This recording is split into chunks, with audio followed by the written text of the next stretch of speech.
Ms. Bass, will you please take roll? District 1, Mike Mergio. Here. District 2, Chuck Shaw. Here. District 3, Karen Brill. District 4, Erica Whitfield. Here. District 5, Frank Barbieri. Here. District 6, Marcia Andrews. Here. District 7, Deborah Robinson. Because we have no school board members to swear in this year, we will move directly into the organizational portion of the meeting, which will include the selection of school board chairman and vice chairman. Once the voting is complete, I will turn the meeting over to the board chairman, who will preside over the remainder of the meeting. We do have one speaker tonight. If you please would come forward. Michael Cerbola. Right here. You can sit right there at the table. Thank you. Yes, and thank you for allowing me to speak. I wanted to whomever as a new chairperson because it's the beginning of a new year, and I just did this down in Broward, and there was a long line of people complimenting everyone on their jobs for the past and for their anticipation of the future, and I wanted to do the same for you guys. I used to be a teacher.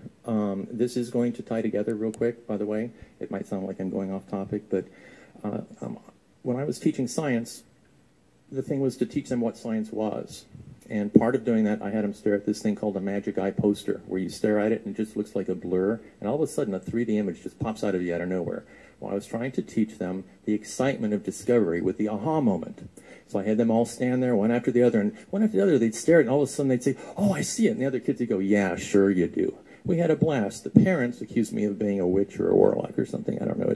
It was a bit difficult. But my point in this, and where I'm tying it together, is as you progress in this year, there's been an exciting thing has happened in Compton, California, where we now have a direct insight into how to improve grades, graduation rates, and health of our children.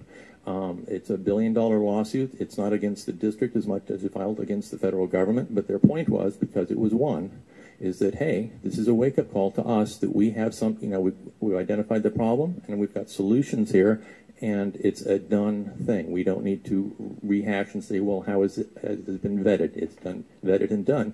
So as you move forward, all the struggles you've had in the past, because I know you all put in who knows how much man years, that's all going to come together in that same way as that 3D image and that when the kids were staring at that poster. It's going to come together. What they call it, you're going to have to Google this, it's called Complex-PTSD, and it's Compton, California. And this is just as of just a few weeks ago. The Secretary of the Department of Education himself is pushing now for what he's calling, this is his term, safe haven schools. The idea being that trauma, especially what's called traumatic justice, is endemic in the schools, and they now have evidence to point directly to the fact that this is the cause, and that's why, because this is very unusual for them to have done. It's quite unexpected. This isn't how things normally work. This is the cause of a lot of our ills, and it's a social, behaviorally transmitted, neurotoxic type of thing that we need to deal with that is endemic in numerous communities to the extent of $1 billion lawsuit, which Compton was one. Down in Broward, we have a reputation as being pretty aggressive with kids.